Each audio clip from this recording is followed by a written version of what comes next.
Right. Come on, we're right in the middle of the page. Let me go back and say what we're discussing over here. When a person that put a Eiruvin on a tree, made a difference if it's above 10 tvachim in the tree or below 10 tvachim. Then we quoted a machlokes, Rebbe and the Rabbanon regarding if kol davar that's also mishum shvus. If they made a gzeira bein hashmashas, do we say that it's only rabbinic bein hashmashas it's allowed? We're discussing if you can get it off the tree and if it should be a good eruv.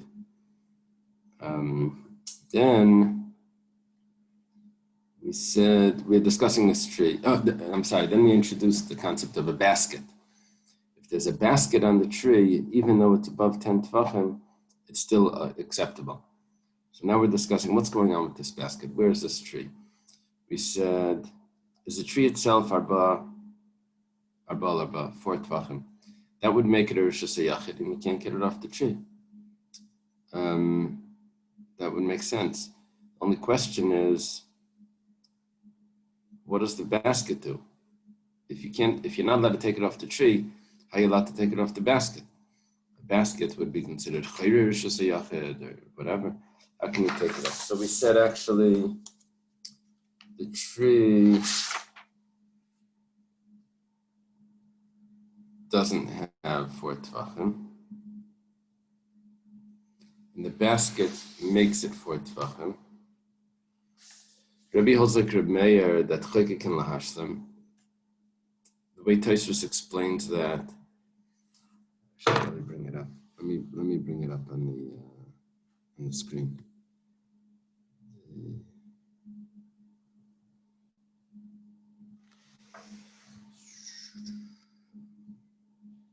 There's a picture here. That's not what I wanted.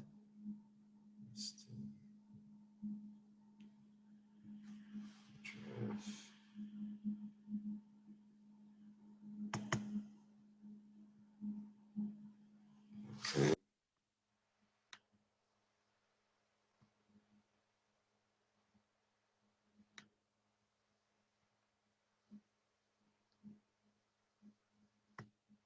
Let's share this. Just 1 second. Okay, Chaykikin Lahashlim, the way they learn it is like this, that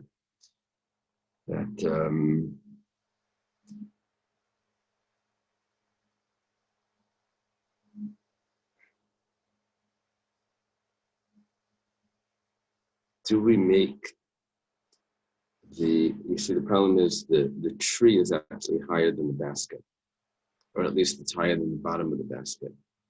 But do we carve out into the tree enough to create an area of 4x4 in the tree? Okay, so that's the first step. First step is Chaykikin Lahashlim, that we say that the area is 4x4. The next thing that we do is we say that he holds like Rabbi Yehuda. Rabbi Yehuda holds that the Eruv itself needs to be on a makom chashuv, which needs to be on a 4x4. Now we got it. So we're talking about that the basket makes it a 4x4, which makes it allowed, and Chaykim Lahashlim to make it a 4x4. Okay, excellent. And so therefore, if there's a basket there, it's going to be fine. If there was no basket there, then it wasn't on an area, it wasn't on a makom chashuv. Myrna says, 1 second. Come on, we're in the middle of the page. Who does this go like? Like Rabbi Yosef ben Yehuda. It doesn't go like Rabbi Yosef ben Yehuda. The Tanya was taught in the Brayso. Rabbi Yosef ben Yehuda, Rabbi Yehuda, Rabbi Leisan. No, it's kind of b'shas rabbi. We ignored an important point here. If you put a kana, a reed, in a b'shas rabbi, b'miach b'reshut traskon, you put a basket on top. The zarak, and you threw something, v'nachal gabav, and it rested on top of it, is chayiv. Why? Because you threw from Rishus Rabbi to Rishus Hayachid. We're asking like this. You created Dalet Tvachim to make a makom chashuv so that your Eruv should be resting on a makom chashuv. When you did that, you also made it into Rishus Hayachid. And now you can't access it because you can't take from Rishus Hayachid to Rishus Rabbi. So it doesn't fit. If you say that that Makam Chashiv now, like Rabbi Yehuda says, that a basket on top of the pole becomes Rishus HaYachid, so then you're stuck. You can't access the Erev. So the Gemara answers, I feel Tamer Rabbi Yehuda. It's possible we could go like Rabbi Yehuda. What are we going to do? Hasam Hajan Mechitza, Hachalei Hajan Mechitza. Over there, the basket creates walls. It's called Kurachas. Kurachas Mechitzas. The walls of the basket continue down alongside the fictitiously imaginary walls. They continue down the side to create an amud in the Rishus HaRabim that becomes Rishus HaYachid, because an amud asara that's wide 4 tefachim. If it's 10 tefachim wide, if it's at high 10 tefachim high, 4 tefachim wide, it becomes Rishus HaYachid. By Yas, we can't do that. Why? We have a problem by this. The problem is that you're combining two fictitious areas. One is chakikin lahashlim. You made believe that you have 4 tvachim because you made believe that you carved out of the tree and combined with the basket, it becomes 4 tvachim. The second thing you want to make believe is you want to make believe that the walls of the 4 tvachim area that you just made believe is now spreading downwards. That's 2 make-believes that you can't do. I think we have this in Hilchos Sukkah also. You can't combine Doifin Akuma together with Gerachas. You can say one of them, but you can't say 2 of them. That's, okay. Rabbi Yirmiyah says, Shani Kalkala Hayal Yachal and Tesla Rabbi Yirmiyah. Rabbi Yirmiyah introduces a wild idea. Rabbi Yirmiyah says, based on the way Tosfos learns this, Igad Keli Shmei Eged, that if someone is in, let's say, Rishus HaRabim, and there's a box in a Rishus HaYachid, what he does, he sticks his hand into Rishus HaYachid and he takes the box out, but he doesn't take it all the way out. Now, he's taking from Rishus HaYachid to Rishus HaRabim, but it's still attached to Rishus HaYachid because the inner edge of the box is still in the Rishus HaYachid, so he didn't actually remove it. The only concern is that in the box was items. Now, there are certain items in that box that are totally removed. Why? Because those items are outside. So do we say that those individual items are outside, or do we say that, look, the whole box is still attached inside? So there's a rule, Igad Keli Shmei Eged, that the Keli wraps it, and it's considered like it's still inside. Okay. Based on that, Rabbi Yirmiyah says that there's a basket. The basket is above 10 tvachim. I'm sorry? When you say Eged, so I just give me that scenario again. So the basket's outside. Yeah. The basket is partially inside, partially outside. But where's it start from? It starts inside. So he pulls it out, and he leaves it midway. He's out. Where is he? He's outside. It doesn't matter, but let's say he's outside. What? So he leaves it midway. So he's what? He's Rishus HaRabim. He's in Rishus HaRabim. There are individual items that he took from Rishus HaYachid to Rishus HaRabim, but the entire basket is not really removed. So when you're saying Eged, so is it attached now to Rishus HaRabim, or is it Eged? No, it's attached to the inside. We consider it tied up. Right. Eged, it's wrapped. It's considered tied to the inside, so he never really took it out. Okay. But we're borrowing that example to tell us now something else. What we're borrowing it for is that we have a basket. The basket is above 10 tefachim. You tilt the basket. When you tilt it, it goes beneath 10 tefachim. The Eruv slides down. So that's what he's saying over here. So you could bring it into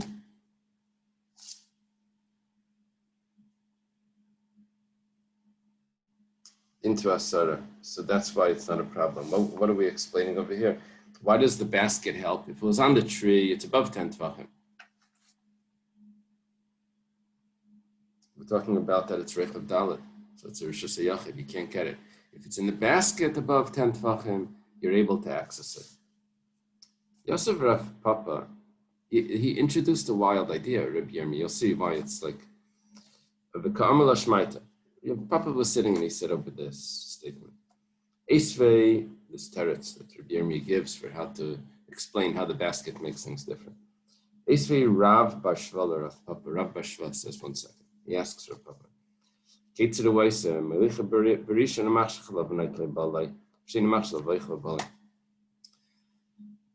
Rashi explains that the Mishnah Brisa that we're quoting right here is a complicated case, and we don't really need it. We really could have brought any case to explain this. Thus, the same kasha would have been. The complication goes like this. The issue is like this. A person has 2 days that he wants an Eruv, because it's Yom Tov and Shabbos. So, let's start off with the case that it's Yom Tov and then Shabbos. It's Friday. It's Yom Tov, and then Shabbos is right after. He wants to be able to walk 2,000 amas on Friday. So he sends a shliach to bring an Eruv to a location, and he's going to leave it there in a shmashas. Then he wants to be able to walk to that place also on Shabbos. He wants to walk 2,000 amas after.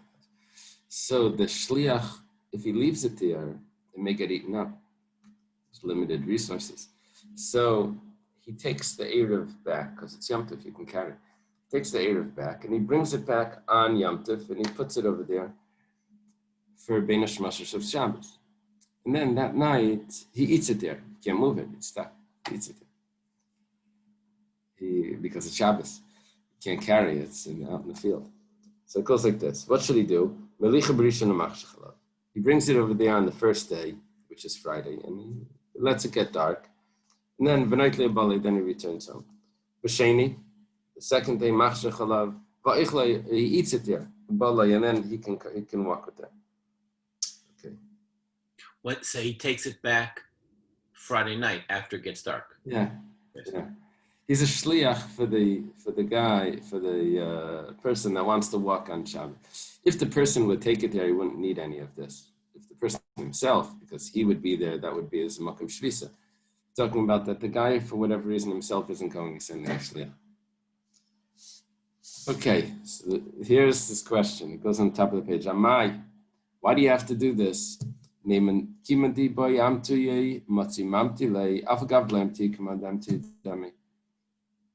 does he have to do anything? He could bring, if you tell me, since he's able to bring it, that's good enough. Where do we get that idea you're able to bring it? Well, you said that you're able to tilt the basket.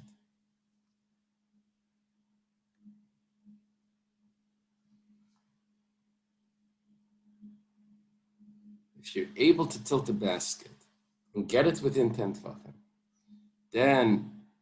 then that's considered like you did. No, you didn't, but that should be enough. So if you're able to walk to the place of the Eruv, why do you have to actually go there? You're able to go there, that's enough. Now, Rashi points out that, so why do you have to tell me the whole Yom Tov and Shabbos? This is a question about every Eruv. Why do you need to actually do it? Just if you're able to do it. Look, what do you need to do? You need to get to a location on Yom Tov and to stay there. So good, so get to that location on Yom Tov. Get to that. So it's as if you got there. You're able to.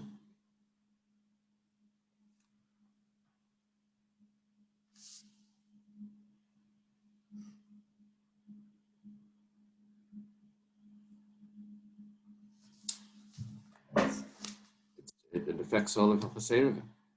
You really never need to go. You never need to bring it. It's just, you just have to be able to bring it.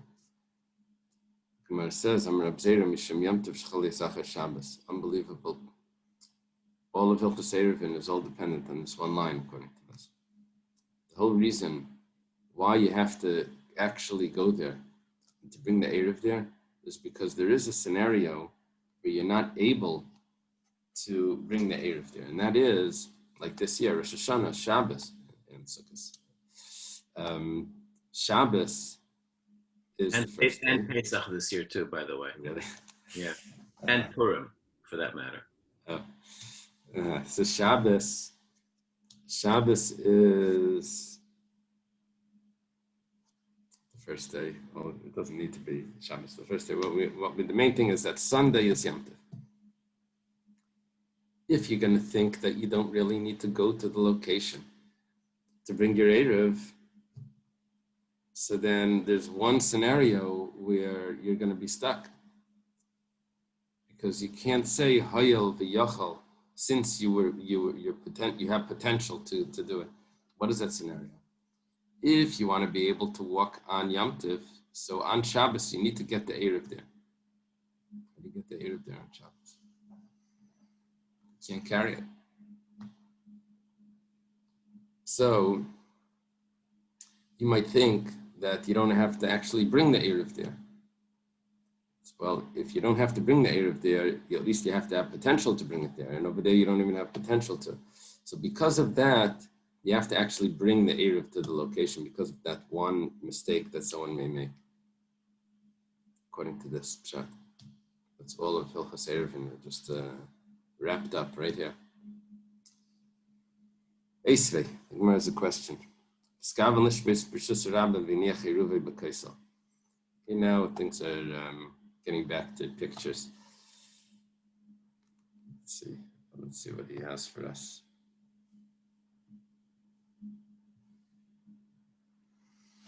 Okay. That was the basket in the Rosh Hashanah.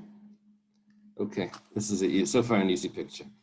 There's two holes in the wall, or two spots on the wall where you can put it. One is within 10 tvachim, and one is above 10 tvachim. And where does he want to spend Shabbos? What this picture is showing us that he wants to spend Shabbos 4 amas away from where his food is.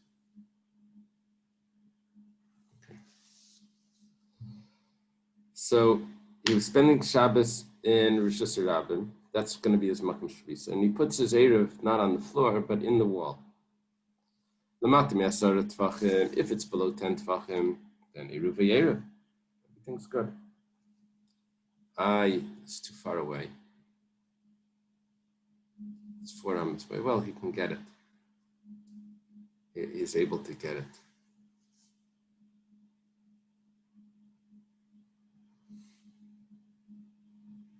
Less than 4 amas. You can go less than 4 amas at a time to get it. Like we said, yeah. I thought we learned the other day that he could go, let's say, a maximum within his 4 amas, but he still can reach. In other words, he could go within where he's allowed to be, and then he could still reach within 4 amas and get it. In other words, yeah. Why can't we apply that here? Yeah, maybe that's what we're doing. You can go to the edge of his 4 amas and then reach out and still access it. Rashi just says that it's, or even if it's more than that, he can carry less than 4 amas at a time. Now that's asur midrabanan. Carry less, it's machlekes. But even if you say it's asur midrabanan, so it's only a shvus in bein hashmashos. This is he's going for a mitzvah. Okay, but if it's above 10 tvachim, then there's an issue. Why? Because then it becomes a rishus hayachid, and he's in rishus rabbim. He can't access it. Eini ruveyerev. Okay. Next case. Niskaven lishvis bereisa shevach. If he wants to spend Shabbos on top of a birdhouse, I'll show you the pictures. A bereisha migdal are on top of a tower, cabinet, or something. L'mayla miyud tvachim. If he put the eruv above 10 tvachim, and he's even higher than that on the top, notice there may be shelves in here. He's above it on the top. So eruv, because he's in Rosh Hashanah, and Rosh Hashanah goes l'rakia. So he can technically access it because he's in one Rosh Hashanah. It continues up in the airspace above the 10 tvachim. L'mata miyud tvachim, it comes exactly the opposite. If it's below 10 tvachim, then it's in Rosh Hashanah, and he's in Rosh Hashanah. Ein eruv v'eruv. It says, if you say, because maybe you could potentially do something, even though you didn't, and you'll be able to access it then, so then why can't you just tilt it? So here's our picture.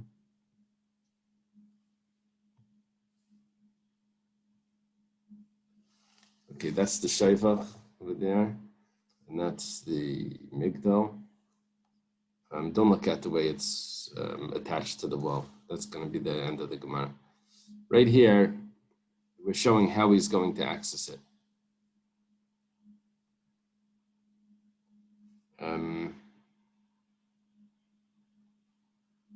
It's a little bit of a problem. He's accessing it through the Rishus Harabim.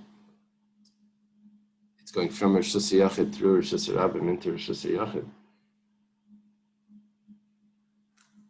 Is that the next Gemara? Is that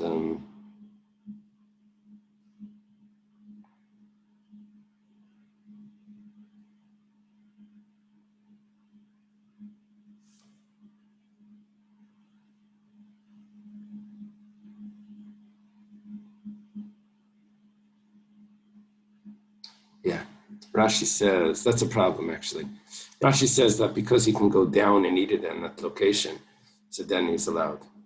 It's a problem to take it out so he's not going to take it out. We're talking about potential. He's able to go, if it's above 10 tvachim, he should be able to go down and access it. If it's below 10 tvachim, then it's a different rishus. It's a different rishus. Okay. The Gemara's question is, should be able to turn it on its side. You see how they want you to show you that, to put those dots. Turn it on its side. Now, where is he? He is right at the top of it. And he's both under 10 tvachim now. So he can access his Eruv, which was located right there. That's his Eruv. And that's his Makam Shvisa on the top. So he's both on the, if you could turn it sideways, then great. So Gemara answers, let's see, Amar Rabbi Yirmiyah Migdal Mesumar Askinan. Let's go, let's see if he has the picture over here.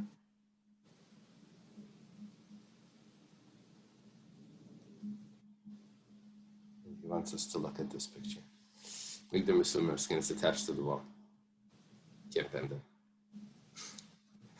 It's attached. Okay. Rav Amar Afil Tem Migdal Shein Mesumar. Rav says no. Okay.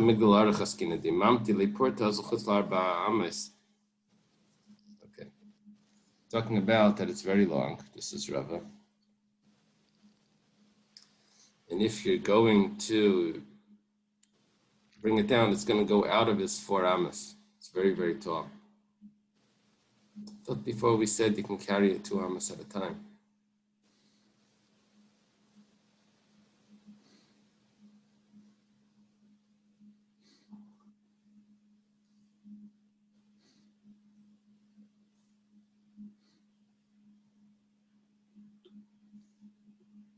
I don't know. There seems to be like contradictions back and forth if that's acceptable.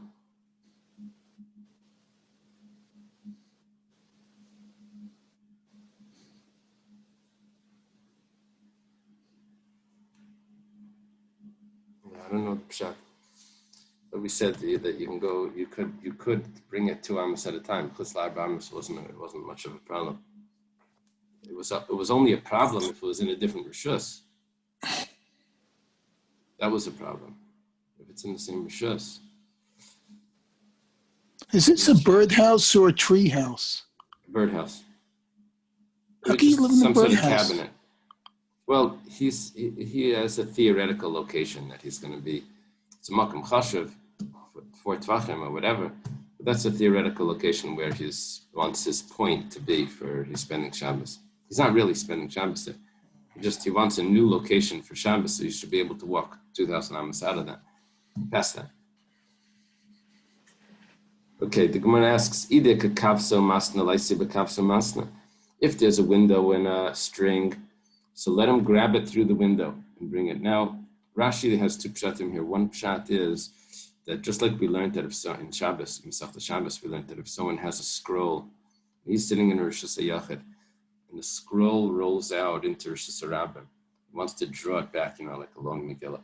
He wants to draw it back to him. So because he's holding the edge of it, it's not considered, there's like we learned before, it's not considered like it left the Rishus Yachid, and he can actually roll it up to get it back to him. So, that being the case, why is he allowed to do that? Well, it's a special heter by a scroll that you're allowed to do it, even though rabbinically there's a problem. Rabbinic problem. That means bein hashmashas, there's no problem. Once you say they hear the word rabbinic, so then it's fine for an Erev. So if that's the case, so what are you telling me? Under 10 tefachim is a problem because he's above 10 tefachim. If there's a string going down through a window, let's see the picture. String, you see that? Number 33. There's a string going down through the window, even if it's under 10 tefachim, you can bring it up to his location. Okay, what does the Gemara answer? Simple teretz. The Leslie kapsuma, so there's no string. There's no window. Okay, easy. Nasnum babar, the Mishnah said that if you put it in a pit, filu amak, meya ama, even if it's 100 amas deep. Hi bar the karhecha. We said that was a good Erev. Where is this bar that you're telling me a chiddush in the Mishnah? If we say that it's in Rosh Hashanah, pit in Rosh Hashanah. It's outside the city somewhere, of course, and that's where he's going from this location from his city to this bar, and then he wants to go 2,000 amas past that.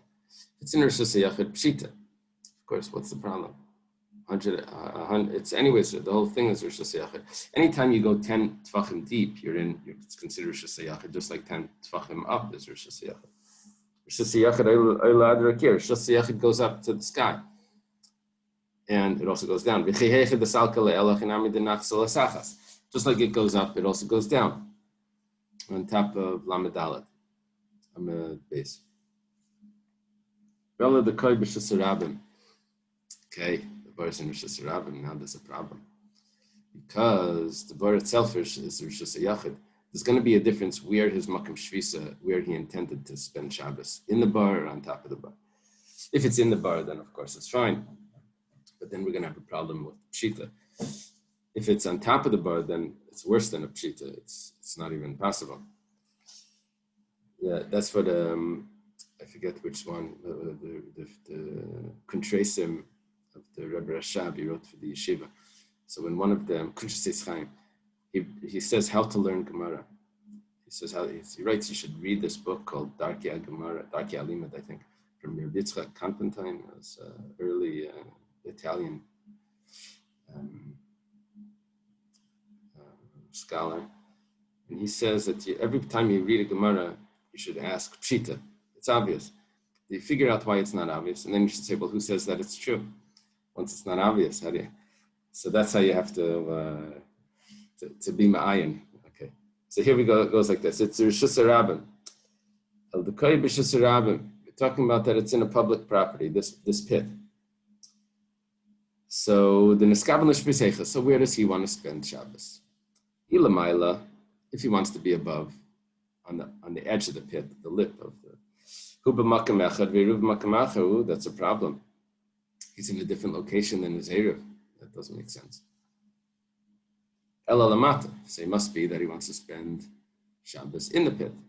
100 let's say 100 amos, 100 tefachim. What was the expression?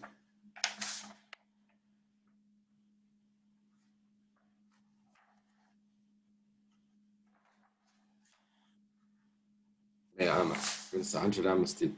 Okay, I'm just going to go all the way down. So then Pshita, that's obvious. He's in the same location. What's the problem? Where it says Pshita he's in the same place. Everything is fine. It's actually a Carmelis. The area where the pit is dug in is a Carmelis. Carmelis is really a Rosh Hashanah, but rabbinically, because it doesn't have the surrounding walls, it's considered like Rosh Hashanah. It's Rosh Hashanah. So V'neskaven l'shpis l'mayla, and he wants to spend Shabbos at the edge of the pit in the Carmelis. Down in the pit is Rosh Hashanah. So is he considered in the same location? Well, biblically, yes, but not rabbinic. Not rabbinically. Rebbe, and it's going according to Rebbe that Makal Davar Shemishim Shvus Legazol of Bein Hashmashas. It's Rebbe's opinion. Rebbe says that anything that's only a rabbinic prohibition during twilight is not prohibited, because during twilight itself has a question if it's night or day. When do you need for it to take effect? During twilight. So we say that this is acceptable because it's only a rabbinic problem. Okay.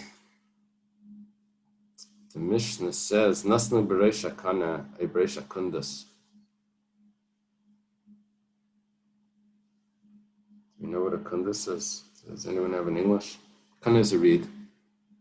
It's a kundus. I have an English. Yeah. Does he translate it? A pole on top of a pole.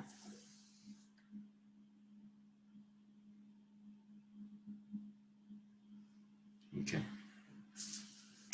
It's either on top of a reed or on top of a pole.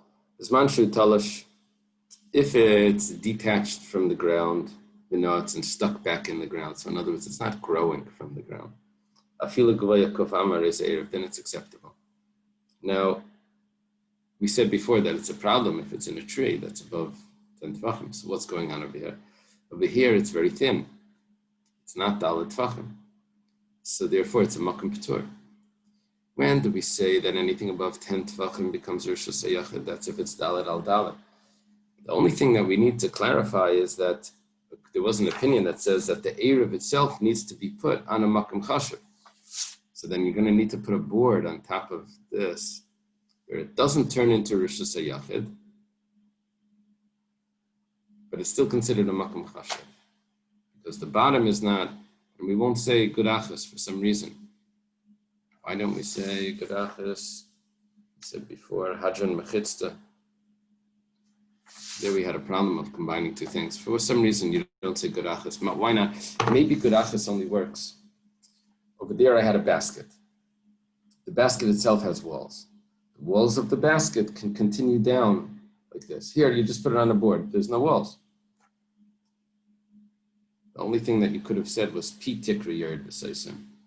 You said that the edge, the edge of a roof can sometimes go down, but then we said you needed at least two walls on both sides. It needed to be a tefach. There's ways of getting out of that as well.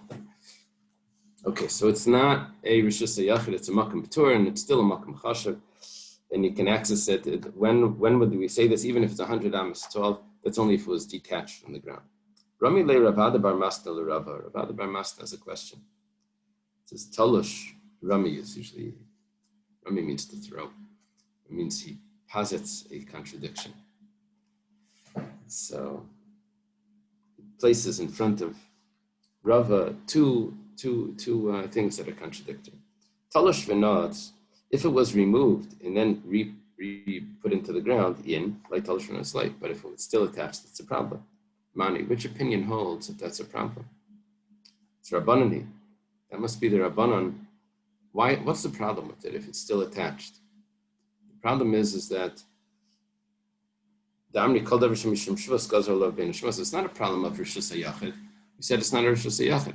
The problem is that it's growing from the ground. It's growing from the ground. You can't remove it from the tree on Shabbos. You're not allowed to take something out. Well, we said before that it wasn't a problem because it's been a shmashas. Yeah, that was the opinion of Rebbe. The Rabbanan hold that even if the Rabbanan is not a problem. That even if the Rabbanan is a problem. Rebbe held that the Rabbanan was not a problem. So it must be that if it's growing from the ground, why are you not allowed to take it off on Shabbos? Because it's the Rabbanan's opinion that say that it's a shvus. And being a shmashas, it's also. Shvus is rabbinic. Ba'amrit Reisha Rebbe, 1 second. Here, we're doing the Mishnah. We're making it like the last two Mishnahs are one Mishnah. I said Reisha is the beginning of it. And this Mishnah that we just said is the end of it. How did we learn the first part of the Mishnah? It's on a tree. We said it depends. If it's above 10 tvachim, it's a problem. If it's below 10 tvachim, it's not a problem. Why are you allowed to take it off the tree? We said, it's the opinion of Rebbe that says shvus ben hashmashas, a rabbinic law ben hashmashas, not a problem. Well, why you over here wouldn't be allowed to? Why would you? Would you not be allowed to take it off this if it was still growing from the ground? Rabbi holds that you are allowed. It must be this is the Rabbanan. So he says, Mani Rabbani, Damri Kol Davar Shem Shvus, Gazra Labin Shvus, V'amrit Reisha Rebbe, V'Sefer Rabbanan. You divide the Mishnah like that. You're throwing around opinions and you didn't even change it. You didn't even. Amalek, Varamile, Rami Bar Chama Rav Chisda. Rami Bar Chama already asked Rav Chisda this question. Rami Bar Chama is Rav Chisda's son-in-law. He already asked, they were students of, he was a student of Rav Chisda. V'shanilek, Rav Chisda answered, Reisha Rebbe v'Sefer Rabbana. It's an old question. Rami Bar Chama, who's he asking? The Ravada Bar Masna was talking to Rava. Rava married the wife of Rami Bar Chama after he passed away. They were both students of Rav Chisda and son-in-laws of Rav Chisda. They married the same woman. So he married his widow. So he says Rami Bar Chama already asked this. That's not called the brother-in-law. Okay. Ravina Amar Kula Rebbe, V'Sefer Gzeir Shem Yektim. Ravina introduces us to a very interesting caveat that affects everything that we learn. He says that really it's Rebbe. Now Rebbe said that anything that's a shvus is not prohibited bein hashmashas. Anything that's rabbinic bein hashmashas you can do. Well, comes along Ravina and says, not necessarily so. If it may become a biblical prohibition, then even Rebbe would agree. So what's going on over here? He says there's a problem that while you're climbing to get it, you may break a branch. While you're reaching to get it, you may break a branch. Breaking a branch off a tree is a biblical prohibition. So I know taking something off a tree is only a rabbinic problem, but if there's potential to violate a biblical problem, so then it's usur. So all of our discussion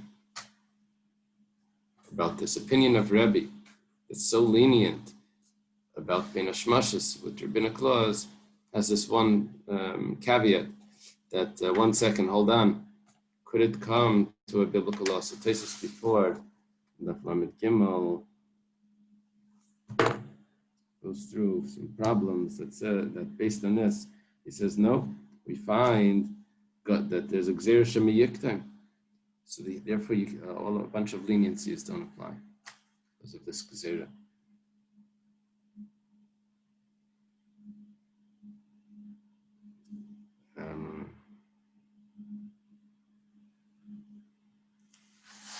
I don't know if the carrying 2 tvachim would be also. I'm not sure. I think he mentions that over there. 2 tvachim, to stop and then go. Ahu Pulmas Sadasal Nardar. It was a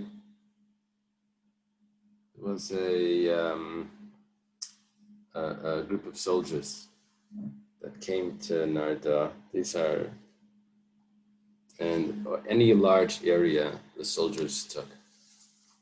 So the yeshiva lost its location. Amalu Rav Nachman says, Puka avida kvushi kavshi ba'agma. Let's look tomorrow. Let's look for a place now so that we should be able to have the shir tomorrow on Shabbos.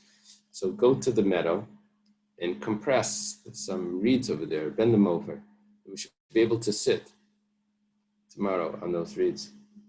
And tomorrow we'll be able to go and have the shir. They noticed they couldn't use the yeshiva building. The soldiers took it over. Eisvei Rami Bar Chama Rav Nachman. No, we have Rami Bar Chama again. Rami Bar Chama asked Rav Nachman. Rami Rav Ukva Bar Abba. Ukva Bar Abba asked Rav Nachman. Talish v'nots in, lay talish v'nots in. Lay talish v'lay nots.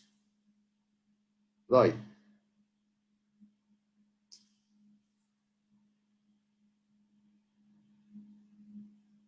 No, there's something wrong over there.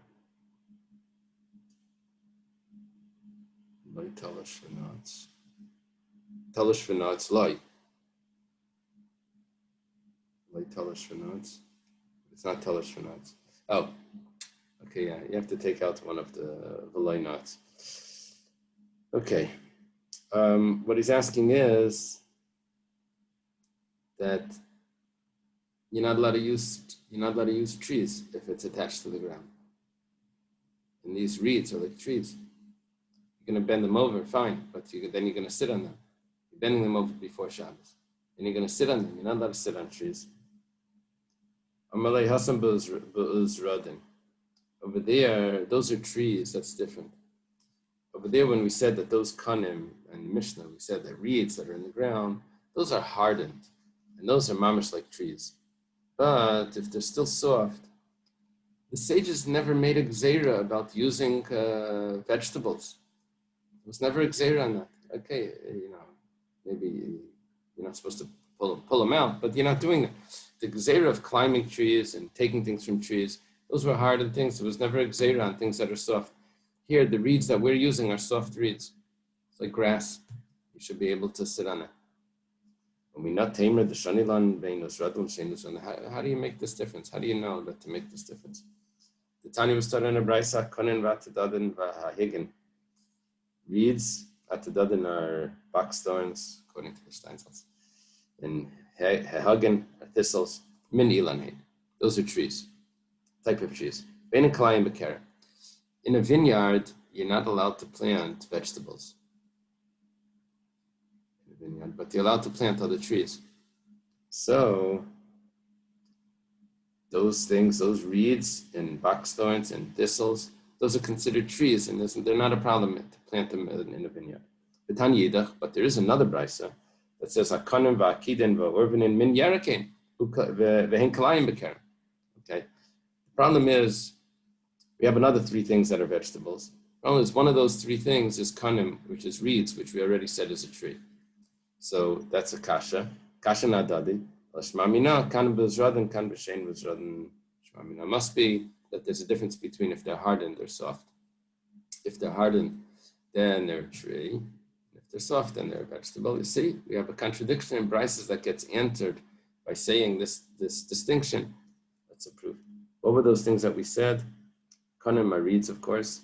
Kedan is cassia. I don't know what that is. And urvanim are bulrushes. Those are vegetables. Where it says Akida is cassia, min yeraku. He said that that's a vegetable. But we have a Mishnah. Ein markiven pagam al gabi kida levana.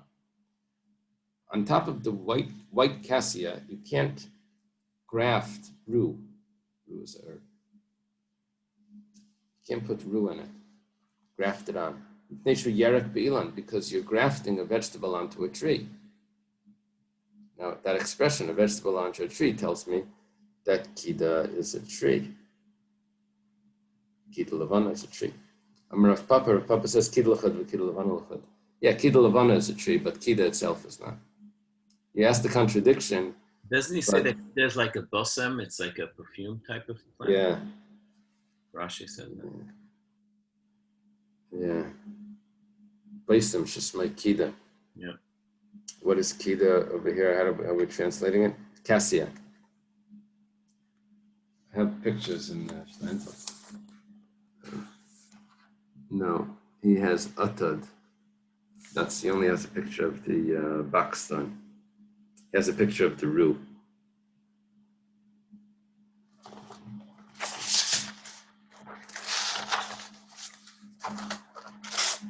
Can't see it, I'm showing you. Anyway.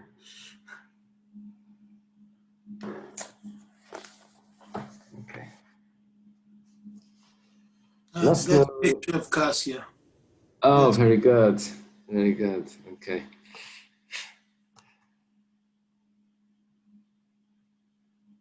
Yeah, he goes through the Steinsaltz. It's interesting because he tells you which variety grew in the Mediterranean and which one they were talking about and all that. So he says rue is several potions that serve as folk medicines are extracted from it. Okay, whatever. The Mishnah says, "Nasnu b'migdal v'avra mafteach." Put your Eruv inside some sort of cabinet or a tower, but you lost the key. So, Hariza Eruv, this is considered an Eruv. Lamazel, you mean? Sorry? Lamazel. Yeah.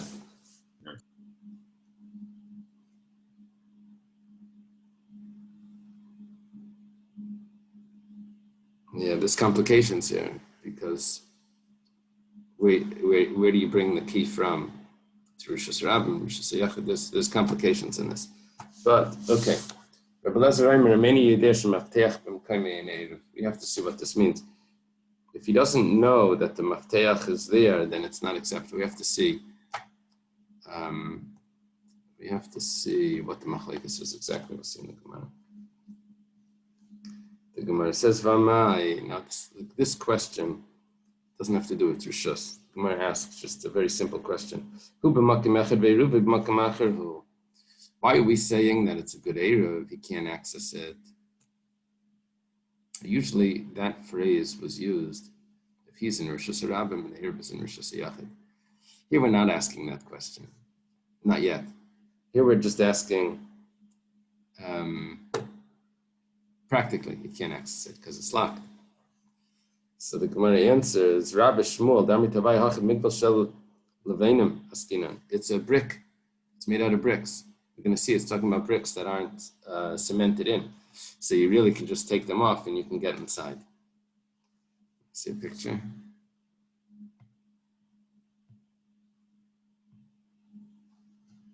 So, let's see.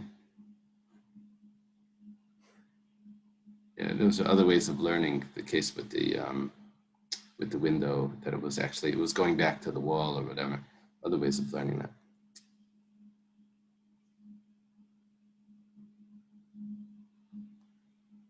Okay, that's on top of that's the board on top of the reed.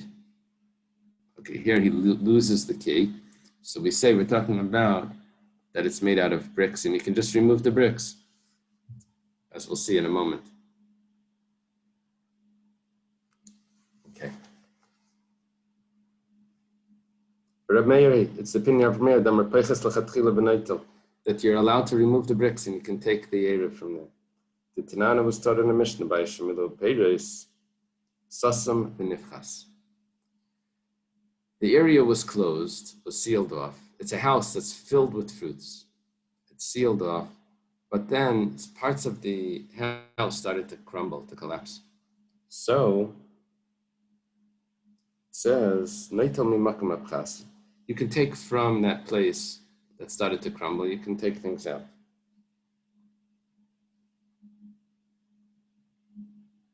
Seems like it's talking about on Yom Tov.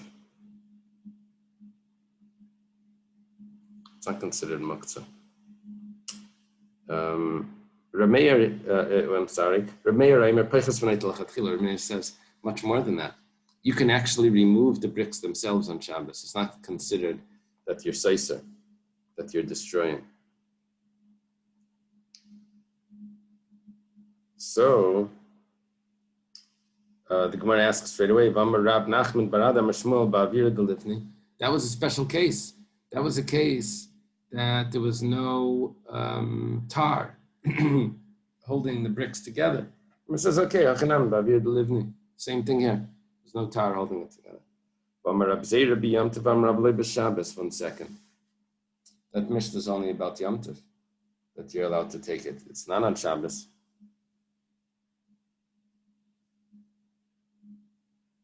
So the Gemara says, Hachanami Yom Tov. You're right. Here, our Mishnah is also talking about Yom Tov.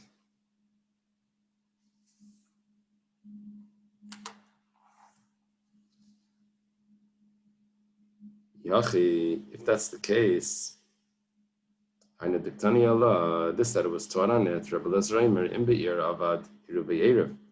In Besada Avad, Ein Eruv Eruv. Bibi Yom Tov, Mali Yer Mali Sada. We have a statement from Rabbi Eliezer, or Rabbi Lezer. It says, it's a Tesefta. Rabbi Lezer be Rabbi Lezer ben Shemua. Rabbi Lezer is Rabbi Lezer ben Hurkanes, who we had in the Mishnah. If it's Rabbi Lezer, he says that it depends where this is, where he lost the key. If it's in the city, then you can carry. If it's in the field, then you can't carry. It's Rishus Harabim. Now 1 second. If it's Yom Tov, you're always allowed to carry. What's the difference? How can you say that our Mishnah is talking about Yom Tov? There's never a problem on Yom Tov. There's no difference. Rishus Harabim, you're allowed to carry. Now,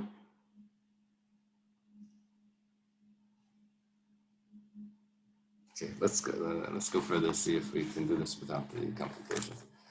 The Gemara answers, okay, it's missing words, you have to read it like this. Nasnum b'migdal v'nal b'fanav avram maftech re'ez ha'erev.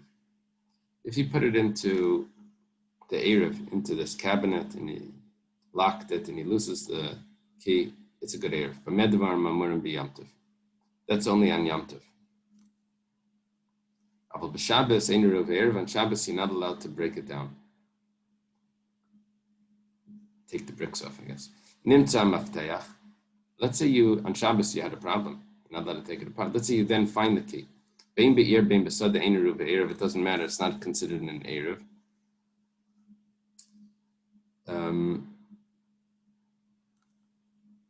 When it says ein eruv Eiruvin, why not?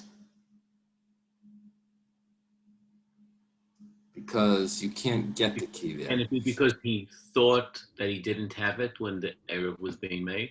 Yeah, well, what it has to do with is that there is a solution of carrying through a city on Shabbos. The solution is based on the opinion of Reb Shimon that holds that you don't really need a special an Eruv if you're going to carry over rooftops through gardens and courtyards. He holds that they're all really one rishus. You can carry over roofs and courtyards, and you don't need an Eruv for all of those together. So you can just walk around the city carrying, if you can get through and in a maze, get around like that. So if you don't go, even if you lost the key, but how do you get it? Even if you find the key, how do you get the key to that location if you don't hold this sheet of Reb Shimon? Reb Eliezer Aimer be'ir eruv ha'erev, b'sad ein eruv ha'erev. Be'ir eruv ha'erev k'Reb Shimon. Why is it in the city considered an eruv? We'll follow the opinion of Reb Shimon that says that you can get through. The Amar echad gagas v'echad chatzeres v'echad kafifus v'shasachas ein l'kulam l'kelim sheshavsu b'seichan. Any vessel that was there on Shabbos when Shabbos started, so you're allowed to carry through the rooftops, via rooftops, through karfifs, backyard type things. Okay. Besada,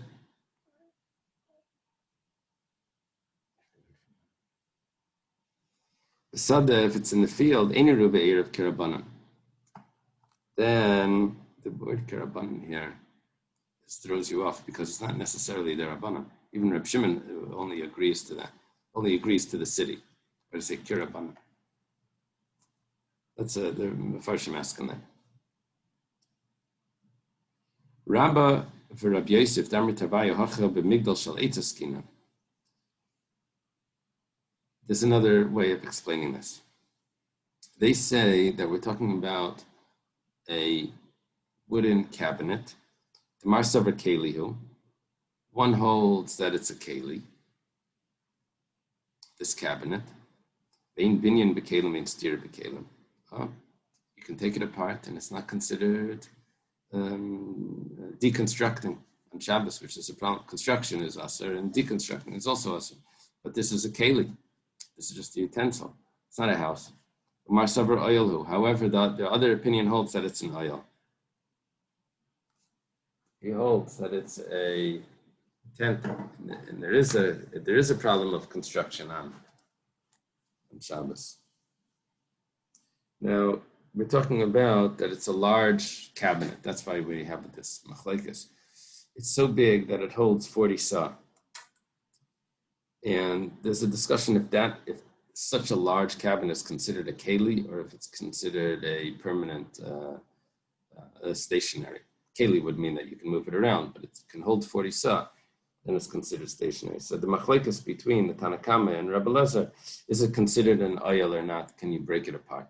Rebbe Eliezer says you have to have the key, and therefore it's an oyel, and if you don't have it, then you can't break it apart.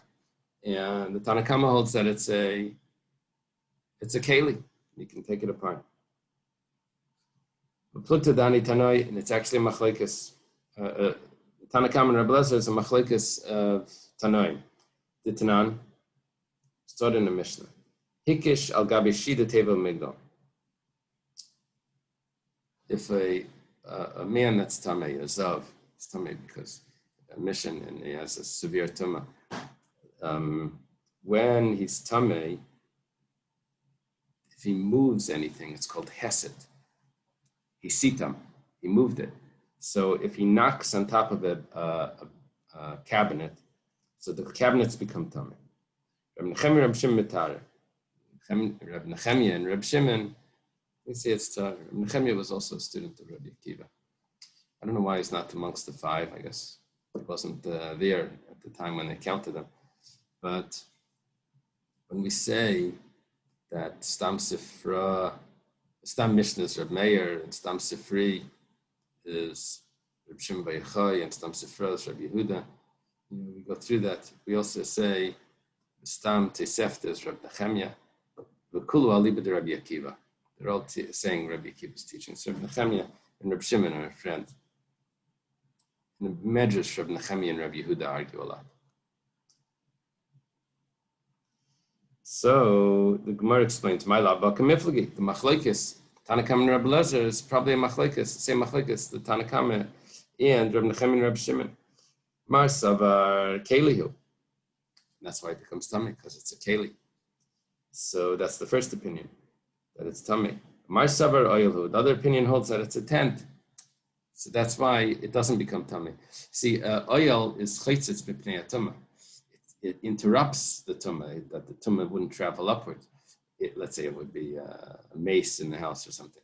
So the only thing that could interrupt from tumah is something that itself doesn't become tumah. So that's what we're dealing with here.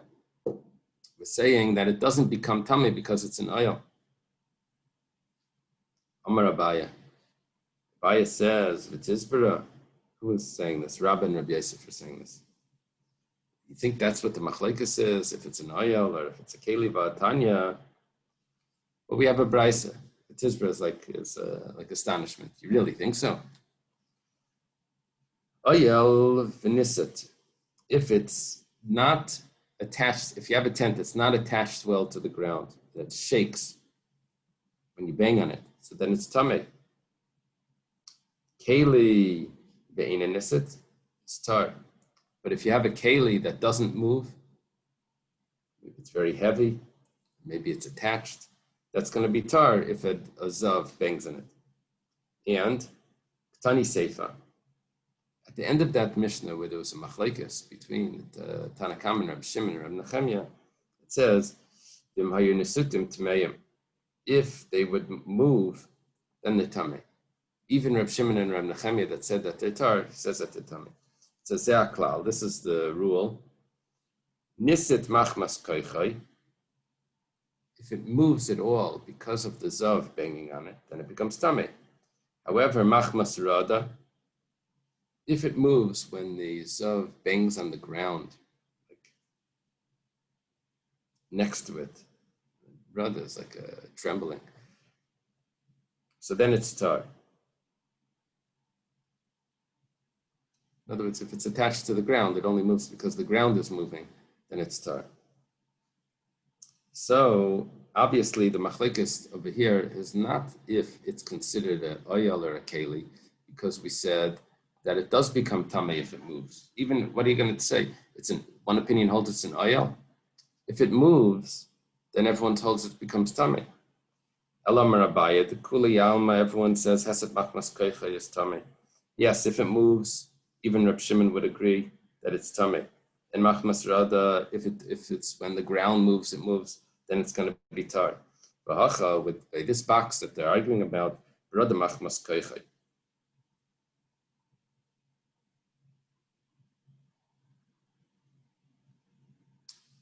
You didn't actually move it. The ground shook because of it. Marsavar habi heset. Marsavar le'avi heset. Show exactly what it means. Shaking the ground, is that considered moving? Is that considered moving or not? So there's a different machlekes here. And if that's the case, then it doesn't lend us to anything, any explanation regarding if you're allowed to break down Shida Teva Migdal on Shabbos. We said that there's a machlekes if it's a keli or an oil. Okay, excellent. That would explain the machlokes if you're allowed to take it apart. Maybe say in binyan or stira b'kelim. It says masnisin b'may makumsla. So what's the machlokes in our Mishnah according to this? Abaya v'Rava d'amitarvayu u'b'minol u'kater v'misna askinan. We're talking about that it's locked with a rope. Misna is a rope. U'boy sakina l'nifsukei. And you need a knife to open it up. Tanakam asava la Rabbi Yosi damer kol hakelim nitalim b'Shabbos. Tanakam also Rabbi Yosi that says you're allowed to move any utensil on Shabbos for a meleches heter, even kelim shemalachtim leser. You're allowed to move them for heter. Chus mi maser gadol v'yasel shemachresha, except for these things that they were considered muktzimach maskisar and kiss. So in other words, like this, a keli that's malachtai leser, a utensil that's used for a prohibited activity on Shabbos. Rabbi Yosi holds you're allowed to move it for if you want to use it for a permissible activity. If you want to open a nut, you're allowed to move it. You're allowed to use the hammer, but you're not allowed to use something that's only used for no other purpose. That's considered muktzimach maskisar and kiss. These are too delicate. Rabbi Lezer savala Reb Nechemia. Rabbi Lezer holds like Reb Nechemia damar afilu talis afilu tarvid. Any talam el tzarech tashmishin. You can only use them for its own purpose. So what we're saying is like this. Rabbi Lezer says you can't open the lock on Shabbos because you're not allowed to use a knife to cut a string. You can only use a knife to cut food. The Tanna Kama hold that you're allowed to use the knife to cut a string to be able to get to the Eruv. Okay, let's leave it over here.